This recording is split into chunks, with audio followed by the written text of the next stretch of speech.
강혜신의 오늘의 미국.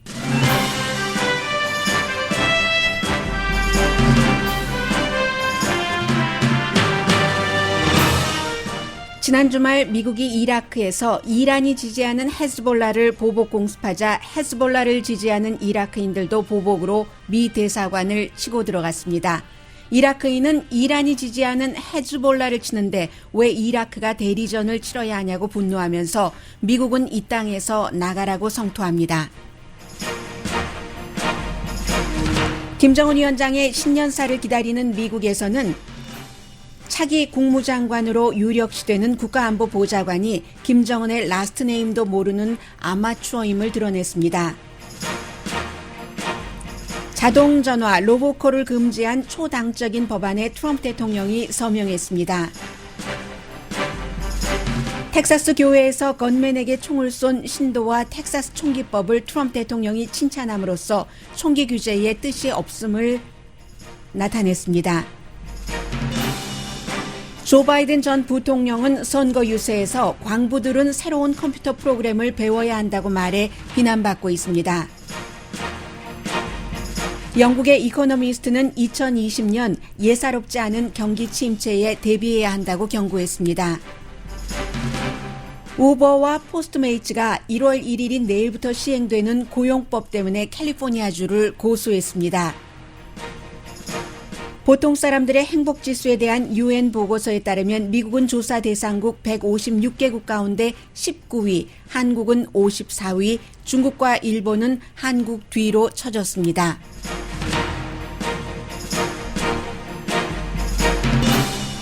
여러분 안녕하십니까? 오늘의 미국 강혜신입니다. 네, 오늘 이제 마지막 날이네요. 2019년 한 해뿐만이 아니라 처음에 2000년대가 열린다 했었을 때 그때부터 10년이 어찌 이리 후딱 지나왔나요? 참나원. 내일부터 오늘의 미국은 내일도 생방송을 합니다마는 내일부터 2020년대 새로운 10년이 열리게 됩니다. 그런데 2020년대가 열리는 그 새로운 10년의 시작을 앞두고 지금 중동이라든가 북한에서 아주 시원하지 않은 신통치 않은 그런 미국의 정책과 앞을 예측할 수 없는 일들이 일어나고 있습니다. 이라크 하면은 좀 먼 데 있는 데 같고 사실은 어제 제가 이 내용을 아주 짧게나마 전해드렸어야 되는데 많은 뉴스들이 있기 때문에 전해드리지 못했었습니다. 일요일에 어떤 일이 있었냐면 일요일에 있었던 미국의 결단으로 지금 이라크에서 미국 대사관이 이라크인에 대해서 완전히 그야말로 이라크 사람들이 쳐들어가고 이런 일이 있었는데 여기서도 또 대한민국과도 연관되는 미군 나가라 이런 얘기들이 많이 들리고 있거든요. 그래서 제가 어제 여러분들께 미처 전해드리지 못했었던 일요일에 미국이 이라크와 시리아를 공습을 했습니다. 그런데 이라크와 시리아를 공습했던 이유가 이란이 지지하는 헤즈볼라요. 헤즈볼라 가운데서도 카타이브 헤즈볼라, 이란의 특수군과 연결이 됐죠. 그 거점, 이 헤즈볼라가 사용하고 있는 무기고와 무기들을 타겟으로 해서 미국이 공습을 했습니다. 공습을 해서 24명 내지 25명이 숨지고 한 50명 정도가 다쳤다고 하는데 미국에서는 이틀 전인 금요일에 이 헤즈볼라가 결국은 이 헤즈볼라는 우리가 한 일이 아니다라고 얘기를 하지만 미국 계약자 한 명이 그 헤즈볼라에 의해서 숨졌고 미군이 다쳤습니다. 그러니까 그 공격에 대한 보복 공격이었던 겁니다.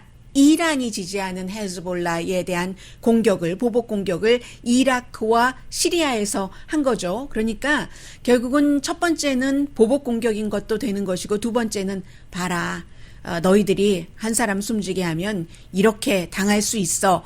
다시는 이런 일 저지르지 마라 하는 경고성의 공습이었는데 그 경고성의 공습에 대해서 이란에서 그러니까 시아파예요. 이 사람들이 결국은 이거 미국 뭐 하는 거야 하면서 미국 대사관을 쳐들어간 겁니다. 물론 여러 가지 경고 시스템이라든가 경비 같은 것이 있어서 대사관 지붕 위에 미군도 있고 했는데 이 쳐들어가는 시위대들이 전부 시큐리티 카메라 같은 것도 제거를 하고 그렇게 갔거든요. 그래서 이제 장례식을 치르고 이란의 일부 사람들이 지지하는 그 헤즈볼라 사람들 숨졌으니까 장례식 치르고 당연히 이라크의 수도인 바그다드에 그 미국 대사관이 있지 않겠어요? 바그다드에서 이제 대사관을 그 들어가서 시위하면서 그 시위대에는 역시 헤즈볼라를 지지하는 그런 사람들도 그 포함되어 있습니다. 리셉션하는 에리아는 불을 지르기도 했고요. 대사와 스텝은 대피했다 이렇게 보도가 나왔는데 나중에 글쎄요 CNN 보도가 맞는지는 모르겠습니다. 이 대사는 원래 지금 휴가 중이었기 때문에 대사관에 없었다고 하고요. 그리고 또 중요한 것이 이라크는 사담 후세인을 내치고 나서 이제 미군과 같이 협조를 해서 일하는 사람들, 그런 사람들이 이라크 대사관에서도 일을 하고 있는데 그런 사람들은 집으로 가고 나머지 대사관에서 일하는 사람들 가운데 일부는 세이프룸이라고 해서 항상 대사관에 뭐 말하자면 방공호 이런 식으로 대피실이 있죠. 그곳에 숨어 있었는데 일단 그 대사는 그 대사관에 없었었습니다. 그리고는 이제 down USA 미국을 쳐부수자는 얘기예요. Death to America 미국은 죽으라는 얘기입니다. No America 미국은 절대로 우리 땅 용납할 수 없어. No Trump 이런 그 플래카드가 많이 보였거든요. 제가 AP통신 등을 포함을 해서 많은 그 미국의 미디어들이 전부 그 현장에 있었기 때문에 비디오를 제가 지금 좀 그 보고 있는데요. 이란 국기를 흔들면서 이 사람들의 구호가 제가 좀 전에 말씀드린 미국에 대해서 전부 반대하는 반미 구호를 외치고 있는 겁니다. 이러다가 미군 철군해라 라는 소리가 좀 구체적으로 나올 수도 있는 상태입니다. 트럼프 대통령의 입장에서는 당연히 우리 그 미군 계약자가 숨졌기 때문에 또 많은 사람이 다쳤기 때문에 우리는 강하게 대응을 했고 앞으로도 강하게 대응을 할 것이다. 오늘도 트위터에서 이렇게 얘기를 했고요. 이제 보니까 이란이 이렇게 그 이라크에 있는 미군 대사관을 누군가가 시위대가 쳐들어가게 하는 것까지 다 조정을 하고 있구나. 이란은 책임이 있다라고 얘기를 하고 플러스 이라크가 우리 그 바그다드에 있는 미군 대사관을 당연히 지켜줄 것으로 우리가 기대를 했었는데 그리고 내가 그렇게 말하지 않았어? 그런데 이게 뭐야? 라는 식으로 이라크까지 비난을 합니다. 여기는 이제 미국 대통령의 얘기고요. 미국 대통령이 아닌 이란과 연관이 있는 헤즈볼라를 공습하기 위해서 이라크 땅에서 공습을 한 그 미국의 행위에 대해서 이란의 입장을 말씀을 드리겠습니다. 미국 언론이 그대로 전하는 이란의 입장입니다. 이란은 어제 그 외무장관도 얘기를 했고 총리도 얘기를 했고 또 시아파 그 헤즈볼라 계열이 이제 헤즈볼라를 시아파 계열이 많이 지지를 하고 있기 때문에요. 이 시아파 종교 지도자도 미국을 아주 그 굉장히 그 비난을 했습니다. 이라크 정부 입장에서는 미군 계약자 한 명이 설령 숨졌다 하더라도 그렇다 하더라도 25명을 공습해서 숨지게 하고 수십 명을 다치게 하는 건 이거 오버액션 아니냐. 우선 숫자적으로 그렇게 얘기를 했고 그리고 두 번째는 아니 헤즈볼라가 이란과 연관이 있는데 왜 우리 땅에서 난리야? 우리 주권을 침해하고 난리야? 이게 지금 이란의 얘기입니다. 그래서 대리전을 왜 우리 이라크에서 치러야지 되지? 이런 얘기입니다. 전에 왜 한국에서도 그 지난해에 이게 아주 그 빅뉴스였는데 한국전을 대리전이라고 얘기하는 역사학자들이 많습니다. 플락시워라고 얘기를 하는데 그 얘기를 또 그 한강이라는 그 맨 부커상을 받은 작가가 플락시워다. 미국과 구소련의 즉 그 공산주의와 민주주의와의 대리전을 한국에서 치러져서 한국이 남북으로 갈리고 이런 형태의 얘기를 지금 이라크 국민이 하는 겁니다. 그럼 이란에 가서 싸우던가 왜 이라크에서 이 난리야 하고 있는 이런 점들을 얘기를 하고 있고요. 또 하나는 이란 정부로서는 그래? 지금 뭐 이라크 정부로서는요. 이란 정부도 마찬가지고 경제도 뭐 굉장히 나쁘고 한데 이것을 이용을 해야지 되겠어. 지금 이란에서도 이라크에서도 반정부에 대한 시각들이 많은데 이것을 전부 모든 문제를 미국으로 돌리지 반미 이런 형태로 정권에서는 이용할 수도 있고 이라크 자체에서는 미군 철군 주장 얘기도 나올 수 있다라는 말씀을 드립니다. 큰 그림으로 보면은요, 지금 2019년 말인데 2020년이라는 새로운 10년의 시작을 앞두고 이라크와의 어떠한 그 미국과의 협조는 그 미국의 중동에서의 역할에서 굉장히 그 중요한 것이 되고요. 말하자면 그 중동 지역에서는 이러다가는 또 그 이란의 최대 압박 작전 핵 문제와 연관해서 오바마가 그 이뤄놓은 핵 협상을 트럼프 대통령이 파기하면서 최대 압박 작전을 한다고 하는데 중동의 분위기가 이라크에서도 이렇게 반미로 흐르고 말면은 미국이 이란에 대한 최대 압박 작전도 실패하는 게 아닌가. 이제 지금 이 문제는 이러한 상태에서 현재 그 발생되고 있는 문제이기 때문에 조금 더 지켜봐야지 됩니다.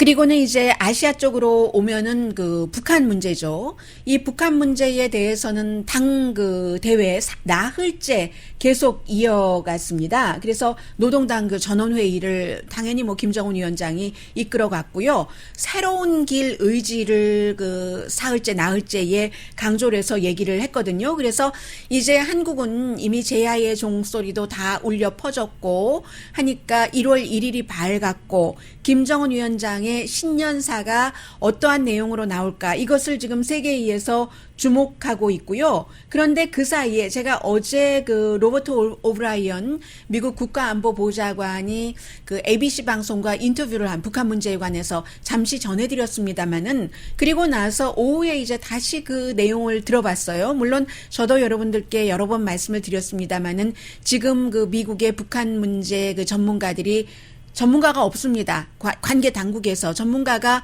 없어서 참 문제다라고 말씀을 드렸는데 그럼에도 불구하고 어쨌든 이 로버트 오브라이언이라는 사람은 특히 마이크 폼페오 국무장관이 트럼프 대통령이 재선되지 못할 확률이 있다고 판단한다던가 여러 가지 정치적인 본인의 계산에 의해서 국무장관 자리를 내놓고 그 캔사스주에서 연방 상원 의원 자리에 도전을 할 수가 있기 때문에 본인이 이제 그 나도 대통령 선거에 한번 나가봐야지 되지 않겠어? 그럴 경우에요. 그렇기 때문에 그때의 가장 그 유력한 국무장관 자리를 차지할 사람이 스티브 비건은 아니고요. 그 사람은 대행까지는 하지만 국무장관까지는 아닙니다. 그래서 1순위가 지금 로버트 오브라이언인데 왜냐하면 이 폼페오도 밀 것이고 폼페오도 좋아하고 트럼프 대통령도 좋아하는 사람이기 때문에 그런데 북한에 대해서 몰라도 너무나 모르는 겁니다. 어제 인터뷰를 이렇게 들어봤더니 그 ABC 방송에 앵커가 얘기를 했어요. 이제 크리스마스 다 지나고 북한이 크리스마스 선물을 주지 않았는데 거기에 대한 의견을 이제 그 물어본 겁니다. 그 물어본 것에 대해서 그 ABC 뉴스의 존 칼이에요. 존 칼이 이렇게 질문을 했을 때입니다. 자, 존 칼의 얘기부터 들어보시고요. Christmas has obviously come and gone. Are you still expecting some kind of a Christmas gift from Kim Jong-un? 네, 크리스마스 기프트를 김정은으로부터 아직까지도 예상을 하고 있느냐 하는 그런 질문에 대한 답인데 이 사람이 김정은 위원장의 이름이 라스트 네임이 무엇이고 미들 네임이 무엇이고 이 정도조차 모르는 사람이 국가안보보좌관인 겁니다. 자, 들어보십시오. Yeah, we always monitor the situation, and the chairman Un is. Chairman Un is라고 얘기를 하죠. 우리는 미국은 언제나 이 상황을 모니터하고 있다. Chairman Un이라고 합니다. Chairman 김이 아니라 다시 한번 들어보시겠습니다. Chairman Un is. Chairman Un이라고 얘기를 하죠. 제가 지금 이 사람이 내용 얘기한 것도 없을 뿐더러 내용을 말씀드리려고 하는 게 아니라 기본적으로 체어맨이 김인지 체어맨이 은인지도 모르는 이런 정도의 사람이 국가안보보좌관을 하고 있고 국가안보보좌관을 하면서 가장 중요한 북한 이슈를 다루고 있고 또 미국의 국무장관이 될 수도 있다. 이런 것을 볼 때는 굉장히 위험하다는 거죠. 북한은 이 그 한국전을 치르고 또 그 미국과 미국 제국주의다 하면서 적대국과 그 적대성을 계속 유지해 오는 동안 정말 많은 오히려 그게 문제가 되죠. 이 세대 교체가 되지 않았기 때문에 너무 많은 전문가들이 미국에 대해서는 정말 미국을 손바닥에다가 놓고 들여다보고 있을 정도입니다. 북한이 들여다볼 수 있는 한. 그러나 미국에서는 요즘에는 때로는 그 국무장관보다도 국방장관보다도 북한 이슈에 대해서 중요하다고도 할 수 있는 국가안보보좌관이라는 사람이 김정은 위원장의 라스트 네임조차도 모른다. 이것이 굉장히 큰 문제다. 아주 큰 문제다라고 여러분들께 전해드립니다.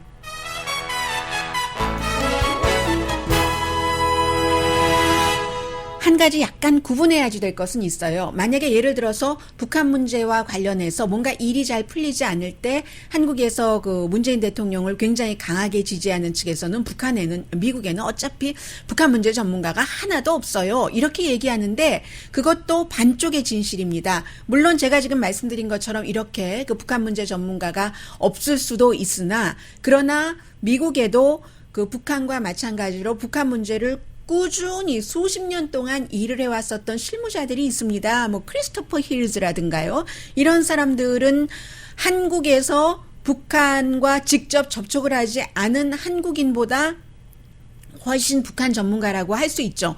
무조건 한국에만 있다고 한국에서 그 북한 문제 전문가라고 할 수도 없는 거예요. 사실은 북한 문제 전문가는 이 세상에 존재하지 않는지도 모릅니다. 북한이라는 국가가 워낙에 고립주의를 택했고 또 그 다른 나라에서 고립시키기도 하고 있기 때문에 잘 모르나 그나마 몇몇 인물들이 북한과 계속 접촉을 하고 했었던 사람은 한국 사람이던 미국 사람이던 그나마 북한 문제 전문가라고 얘기를 할 수 있고요. 해서 그 미국 사람이라고 다 북한에 대해서 아무것도 모른다도 참 말이 아니고 다 한국 사람이라고 다 안다. 이것도 참 말이 아니고 그렇기 때문에 북한 문제에 대해서는 한국과 미국과 일본과 중국 모든 아는 사람들이 본인들이 알고 있는 한 서로 합심을 해서 일을 하는 것이 최선이다. 정보를 공유하는 것이. 뭐, 이 정도는 정상적인 얘기 아닌가요?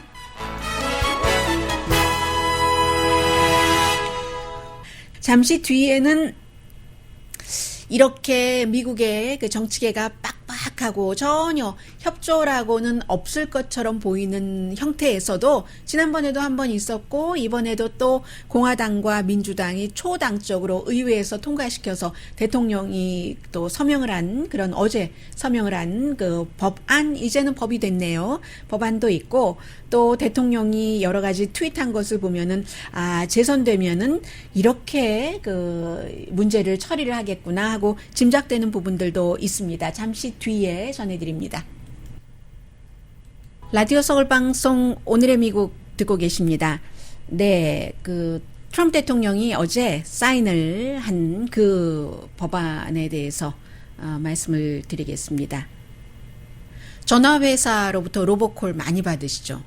그죠? 자동콜이요. 자동 전화를 많이 받으시는데 그 자동 전화를 못하도록 이렇게 못하도록 하는데 꼭 전화회사만 개입되는 것이 아니라 연방통신국이 있어야지 되고요. 또 전화회사가 있어야지 되고 각 주의 뭐 검찰총장들도 다 협조를 해야지 되는데 기본적으로 이 법안은 내용 자체가 전화회사가 이 자동 그 로보콜을 블럭하도록 그 휴대폰 그 소지자에게 전화가 걸려가기 전에 다 그런 시스템을 그러니까 갖춰야지 되는 거죠. 전화회사로서는 그렇게 하도록 하고 그리고 연방 관계 당국은 만약에 이렇게 로보콜을 해서 그 휴대폰을 쓰는 사람들에게 피해를 준다면 그런 그 로보콜 회사를 적발을 해서 벌금을 물리도록 그것도 아주 강하게 벌금을 물리도록 하고요. 그러니까 결국은 휴대폰 소지자에게 승리라고 되는 거죠. 전화회사가 시스템을 만들어서 누구인지를 알아서 가짜는 블럭하고 소비자는 전혀 그 어떠한 그 비용 부담 없습니다. 그래서 주 검찰총장들이 이런 것은 소비자들이 너무 싫어하니까 이미 의견 일치를 본 것이고요. 그런데 이제 항상 이런 그 일들이 있으면 그 범죄를 저지르려는 사람들은 목적이 있는 사람들은 어떠한 그 법이 있어도 사실은 또 다른 방법을 찾아서 피해가기는 합니다. 돈 벌려는 사람들이 이런 규제하고 저런 규제한다고 돈 안 버는 것 아니잖아요. 또 다른 방법을 찾아가는 것과 마찬가지이긴 합니다. 그런데 텔레마케팅에는 해당이 안 됩니다. 이건 전반적으로 자동 전화콜이요. 로보콜에만 해당이 되고 이 텔레마케팅 콜은 여러분들께서 Do Not Call 리스트에 이름 올리셔야지 되고요. 그래도 다 무시하고 하기는 합니다만 어쨌든 그렇습니다. 그런데 이제 비극적인 것이 요즘 미국에서 전화를 받으면 걸려오는 전화는 50%가 정크다. 그런데 이제 이게 두 가지잖아요. 그만큼 정크 전화가 많다는 뜻도 되지만 그런데 요즘 사람들이 전화 잘 안 하죠. 전화 안 하고 텍스트로 하고 전화할 때도 지금 전화 가능함? 하고 텍스트로 미리 허락받고 하잖아요. 그런 두 가지 이유가 있을 텐데 어쨌든 오랜만에 이렇게 그 소비자들 일상생활과 연관되는 것을 연방의회에서 통과시켜서 대통령이 서명을 했습니다. 그리고 이제 또 하나는 주말에 있었던 그 텍사스 그 교회에서의 총격 사건에 대해서 트럼프 대통령이 트윗을 통해서 하나는 사람 이름이 이상하네요. 한 사람과 텍사스 주의 총기 법을 칭찬을 했습니다. 프레이즈 정도로요. 그래서 어떻게 했냐면 이 텍사스에서 이제 그 범인이 그 교회에 들어갔었을 때 자원봉사 시크릿 가드가 6초 만에 결국은 범인에게 총을 쏴서 범인도 숨지고 나머지 두 사람도 숨졌잖아요. 그러니까 대통령이 그 사람이 그렇게 용감한 행위를 한 것이 그 용감한 행위가 200몇 명이라고 하나요? 대통령 트윗에 242명이군요. 그 사람들을 보호했습니다. 영웅에 의해서 그리고 총기 소지를 허가한 이 텍사스 주에 의해서 텍사스 주법이 2019년 9월 달에 좀 그 총기 소지를 하는 것을 느슨하게 할 수 있도록 교회에서도 총기 소지를 할 수 있도록 그렇게 해서 이제 자원봉사자들이 총을 차고 있다가 딱 그 쏜 것이죠. 제가 이런 말 나올 줄 알았다니까요. 총은 죄가 없으니까 사람들이 다 총을 차고 다니면 되잖아. 그럴 때 제일 좋아하는 사람은 누구겠어요? 총을 만들어서 파는, 그래서 돈 많이 버는 사람 목숨 숨지는 것과 아무 상관없이, 물론 사냥이라든가 전통적인 뭐 어떠한 그 본인들의 그 취미 생활하고 또 그 시골에서 드문드문 인적도 드문 곳에서 뭐 경찰서도 저기 있고 법은 멀고 하는 그런 곳에서 총기 소지를 하는 그런 분들을 얘기하는 게 아니라 다른 면에서요. 아무튼 제가 이런 얘기 나올 줄 알았다니까요. 아무튼 그렇습니다. 그래서 텍사스의 또 다른 뭐 엘파소라든가 데이튼이라든가 이런 곳에서 총격 사건이 일어났었을 때 대통령이 마치 총기 규제를 강하게 할 것처럼 그 얘기를 했었죠. 그러다가 조금 시간이 지나고 총기협회의 CEO와 대통령이 전화 통화를 했었습니다. 그리고 나서 정확하게 했었던 얘기가 그 당시에 이제 오웬 그 라피에르죠. 그리고 미국 대통령으로서도 총기협회의 연례 그 협회에 가서 트럼프 대통령은 계속 연설하잖아요. 다른 대통령은 좀 피하는데. 그런데 이 총기협회 CEO와 전화 통화를 한 뒤에 트럼프 대통령이 했었던 그 당시의 얘기가 미국은 이미 아주 강한 신원조회법이 있습니다. 더 이상 또 강한 그 총기 규제법을 만들 필요가 없습니다. 이런 형태로 얘기를 하면서 그 당시에 정신건강이 문제지라고 얘기를 했었습니다. 그런데 이번에 총격 사건이 일어났고 이러이러한 일이 있은 뒤에 트럼프 대통령의 트윗으로 볼 때는 대통령이 재선되면 총기 규제는 그 하지 않겠다, 강하게, 이런 것을 엿볼 수 있는 것이고요. 그리고 이제 또 하나는 그 2단계 중국과의 무역협상 딜 때는 내가 제트기 타고 중국으로 가겠어, 베이징으로 가겠어 라고 얘기를 했는데, 글쎄요, 그 베이징으로 간다는 것이 언제다라는 얘기는 하지 않았고요. 1월 15일에 중국과의 그 무역협상에 대해서 서명을 하겠다라고 얘기했는데, 고위 관계자가 워싱턴에 온다고는 얘기를 했는데, 지난주 주초에, 오늘 화요일이죠. 지난주에 그랬던가요? 경제부총리, 이제 미국과의 경제 그 협상을 쭉 담당해 왔기 때문에 경제부총리가 온다고 했는데, 이번엔 그런 얘기를 하진 않았어요. 그렇다고 뭐 시진핑 중국 국가주석이 온다고는 하지 않았는데, 2단계 협상에서 트럼프 대통령 본인이 간다고는 했거든요. 그러면 시진핑 중국 국가주석이 워싱턴에 올 수도 있다는 얘기인지 그건 잘 모르겠습니다만은, 어쨌든 1단계 중국과 이 무역 협상을 함으로 인해서 추가 관세를 피했었고요. 12월 15일에 그리고 중국이 그 미국 농산물을 수입을 아주 그 크게 늘린 그런 것은 있습니다. 그런데 이것도 이제 잘 봐야지 되는 게 트럼프 대통령이 불과 그 이달 초에 오늘 이제 2019년 12월의 마지막 날입니다만 중국과의 무역 협상은 뭐 선거 끝난 다음에 할 수도 있어 이렇게 얘기를 하다가 결국은 아주 크고 좋은 1단계 협상이 됐다라고 얘기를 하지만 이 협상안을 들여다본 사람들은 보통 이 정도의 협상안 그 국가와 국가 간의 무역 협상안이면 수천 페이지는 돼야지 되는데 달랑 87페이지였던가요? 아무튼 80몇 페이지였습니다. 그러니까 별로 구체성이 없다는 것은 알 수 있고요. 구체성이 없다는 것은 체면 칠해용 이 정도 된다라고 말씀드릴 수 있고요. 왜냐하면 중국이 그 농산물을 굉장히 많이 사주기는 하지만 주요 이슈에 대한 언급이 없잖아요. 기술 이전 문제는 어떻게 할 것인지, 저작권 보호법은 어떻게 할 것인지, 그러면 중국의 그 산업을 보호하기 위해서 정부가 굉장히 많은 돈을 보조하는 것을 미국이 굉장히 싫어했는데 거기에 대한 언급이 전혀 없잖아요. 그렇게 볼 때는 이 중국과의 그 무역 전쟁 이런 얘기가 처음에 나올 때는 어느 정도였냐면 중국이 법을 바꿔라. 이렇게 얘기해서 미국에서는 아이 그건 너무하다. 주권 침해고 중국이 그 법을 바꿀 수 있겠어? 또 민주국가도 아니고 공산당인데 공산당이 어떻게 그것을 함부로 미국과 이런 것을 한다고 바꾸면 공산당 또 체면은 뭐가 돼? 그게 말이 돼? 라고 얘기했었는데 지금은 그런 얘기 전혀 없잖아요. 법을 바꿔라 하는 얘기도 없고 심지어는 기술권 문제, 저작권 문제, 정부 보조 문제도 하나도 얘기되지 않은 채 1단계로 아무튼 이러한 것들이 마무리가 됩니다. 그리고 2단계는 뭐 좀 지켜봐야지 되겠죠.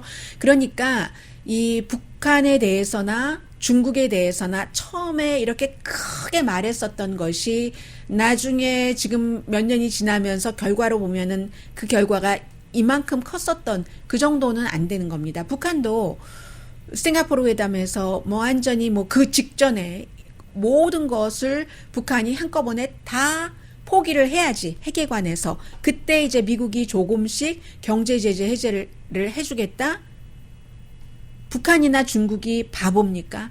그 같은 것을 그 나라 국민들의 여론이라든가 국가의 이익은 전혀 생각하지 않고 트럼프 대통령이 원하는 대로 다 해주는 바보가 그런 독재 정권을 그 고모부까지 수청해 가면서 이끌어갈 수 있으며 시진핑 중국 국가주석도 장기 집권을 하기 위한 플랜을 할 만한 바보면은 그렇게는 못하죠.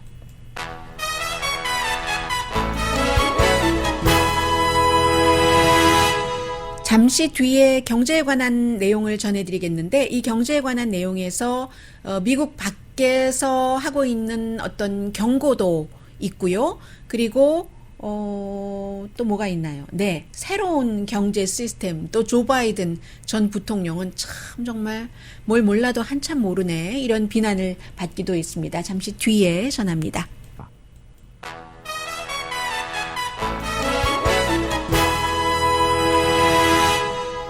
라디오 서울 방송 오늘의 미국 듣고 계십니다. 네, 우선 그 추세에 관한 두 가지 간단히 전해드리고 조금 뭐 미닝풀하다고 할까요? 그런 경제 2020년을 어떻게 봐야지 되는가 정리를 해드리겠습니다. 내일이 1월 1일이기 때문에 그동안 캘리포니아주에서는 굉장히 큰 그 이슈가 됐었잖아요. 우버를 포함해서 기그 이코노미라고 하죠. 요즘에 뭐 한국에서 임시직이라고 하는 정규직이 아닌 그런 그 기그 이코노미에서 일하고 있는 사람들을 보호해야지 된다 하는 법이 캘리포니아주에서 통과가 돼서 임시직 직원에게 더 좋은 처우를 해라 하는 것이잖아요. 그런데 우버와 포스트메이츠가 일단 그 캘리포니아주를 상대로 고소를 했습니다.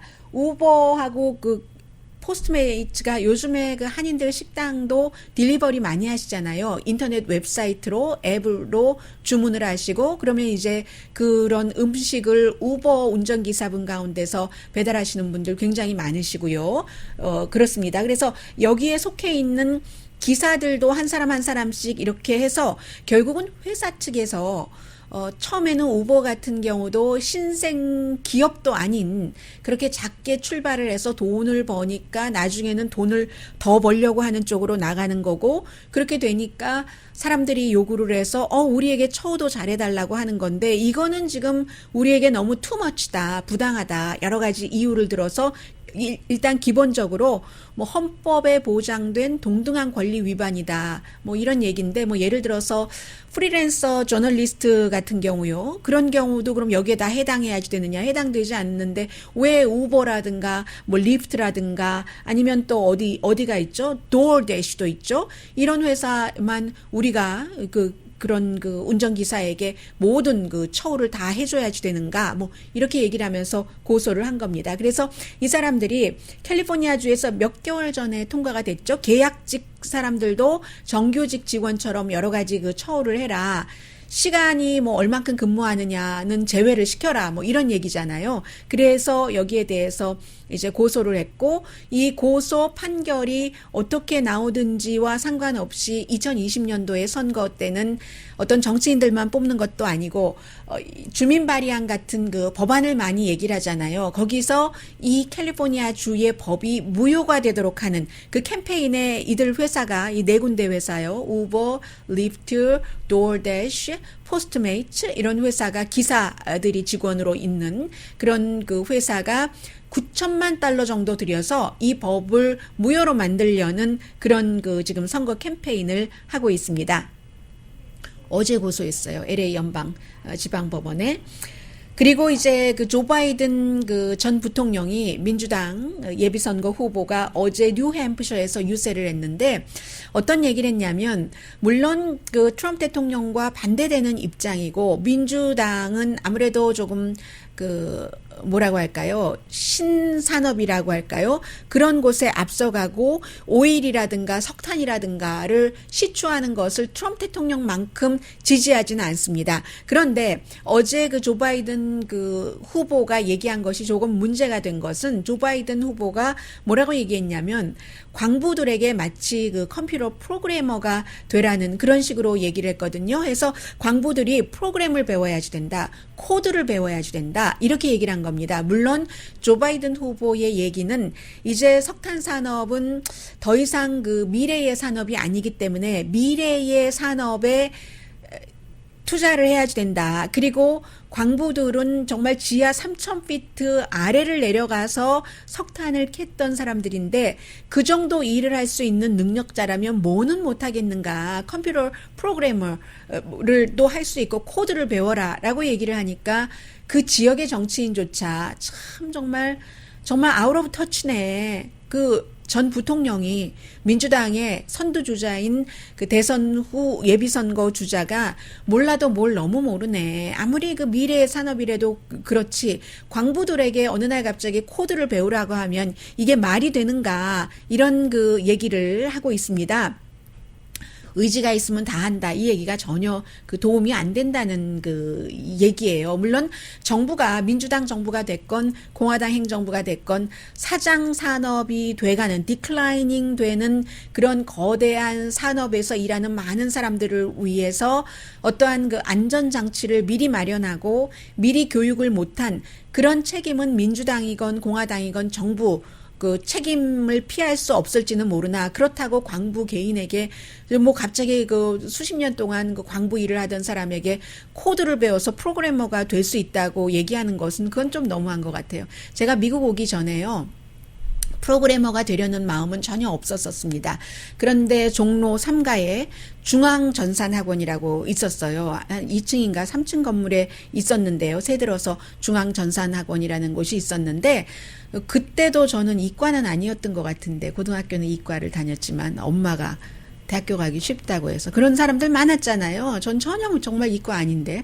그런데 어쨌든 컴퓨터 전문가가 되고 싶지는 않았으나, 그런데 뭔가 미래에는 컴퓨터가 중요한 것 같아서 제가 6개월 동안 중앙전산학원을 다녔다는 것 아니겠어요. 그런데 저는 뭘 배웠는지 지금도 기억나지 않고 그때도 기억할 수가 없었고 다만 의지로 뭔가 미래에는 컴퓨터를 알아야지 돼. 그런 것 때문에 6개월 동안 다녔고요. 얇은 책도 몇 년 전까지 제가 그 6개월 다닌 게 그 정성이 아까워서 버리지 못하고 있다가 결국은 버렸는데 의지만 있다고 다 되는 것은 결코 아닙니다. 그래서 조 바이든 후보가 지금 조금 사람들에게 비난을 받고 있고요. 그리고 이제 새해가 되면은 경기에 대해서 자세히 전해드릴 날이 많이 있을 것 같아서 오늘은 간추려드리기만 하겠는데 이코노미스트는 좀 unusual한 다운턴, 경기 침체를 준비를 해야지 된다라고 얘기를 하는데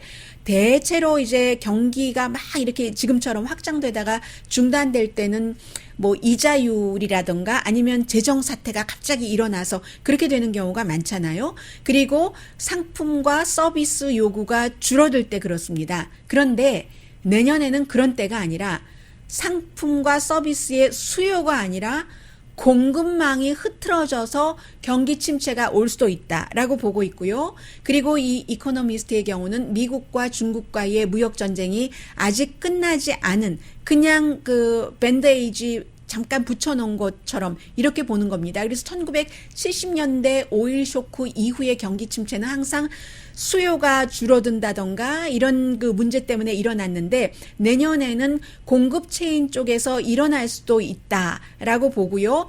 관세를 이제 트럼프 대통령이 되던 대통령이 되지 않던 유럽과도 관세 전쟁을 한다고 할 테고 이제 미국의 연방준비제도를 뭐 좀 그 손가락질을 할 테고 뭔가가 경기에 대해서 불편해지는 점이 있으면 그리고 본인이 재선이 된다면 연방준비제도를 독립성을 약화시키고 또 제롬 파웰 연준 의장을 해고시키고 다른 사람을 그 자리에 앉히게 될 것이고 만약에 민주당에서 대통령이 나온다면 트럼프 대통령과는 반대로 세금 감면 정책 안 할 것이고 트럼프 대통령은 또 다른 세금 감면 정책 얘기를 지금 하고 있잖아요. 그리고 부자에 대한 공격할 것이고 외부에서 보는 겁니다. 이코노미스트가. 그래서 유럽에도 지금 이자율 마이너스고 뭐 미국은 이자율 더 내릴 것도 없으니까 경기가 조금 힘들어질 때 좀 쓸 도구가 지금 미국이나 유럽이나 없는 거예요. 또 무역 전쟁으로 인한 공급망이 막 흐트러져서 경기 침체가 와본 적이 없기 때문에 거기에 대한 정책이라든가 방안 같은 것도 없는 것이고요. 그리고 또 경기 침체가 미국의 경우는 특히 아직까지는 소비자 확신도 괜찮고 소비도 괜찮고 노동신장도 좀 안정돼서 꼭 올 것이다 하는 것은 없지만 이코노미스트는 미국의 노동시장 안정이 곧 금이 갈 것이라고 보고 있습니다. 미국의 방어벽이라고 할 수 있는데 금이 가서 최악의 시나리오는 개다되고 오일값까지도 올라갈 수 있다는 얘기예요. 성장은 둔화되고 중앙은행들이 할 수 있는 일이 없다. 지금 뭐 중앙은행 뭐 유럽도 중앙은행 바뀌었잖아요. IMF 총재가 거기로 갔고 IMF 총재 다 여자가 계속 또 여자 또 IMF 총재도 새로 여자가 됐네요. 그렇게 이제 바뀌었는데 바뀌긴 했지만 이미 쓸 수 있는 것을 전부 썼기 때문에 지금 뭐 아무리 크리스틴 라가드 유럽은행 총재가 나도 새로 유럽은행 총재가 됐으니까 뭔가를 해봐야지 하더라도 총알이 없다. 이런 얘기를 하고 있습니다. 그래서 뭔가 경기 침체에도 대비를 해야지 된다 하는 그런 내용들입니다.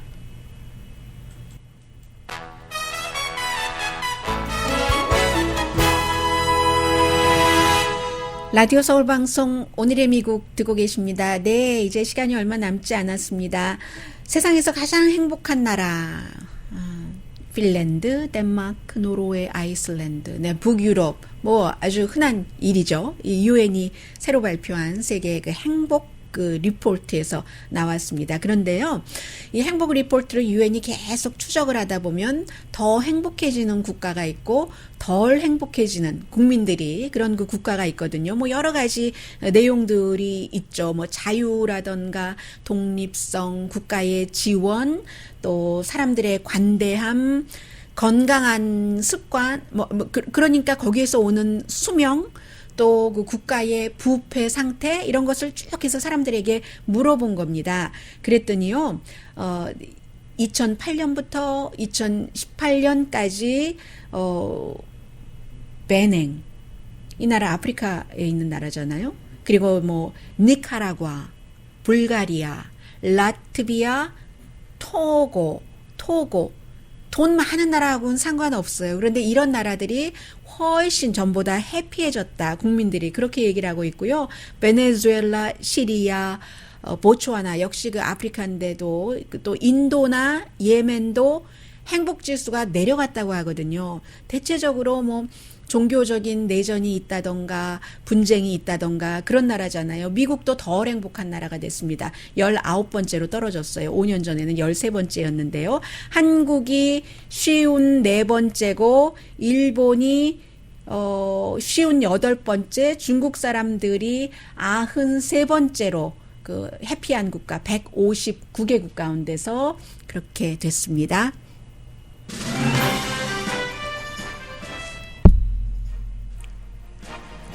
제가 둥 하고 지금 마이크에서 소리 낸 거는요, 2010년을 미리 알리는 소리였습니다. 그리고 유튜브를 통해서 보고 계시는 분 가운데서 한 2시간 정도 운전을 하시는데 저희 라디오 서울 방송이 출근길에 아주 그 좋은 친구라면서 그동안 감사하다고 새해에도 이렇게 좋은 방송 해주십시오라고 인사를 해주시는데 제가 여러분들께 드리고 싶은 똑같은 말씀 들어주셔서 고맙습니다. 강혜신이었습니다. 내일 새해에 뵙겠습니다.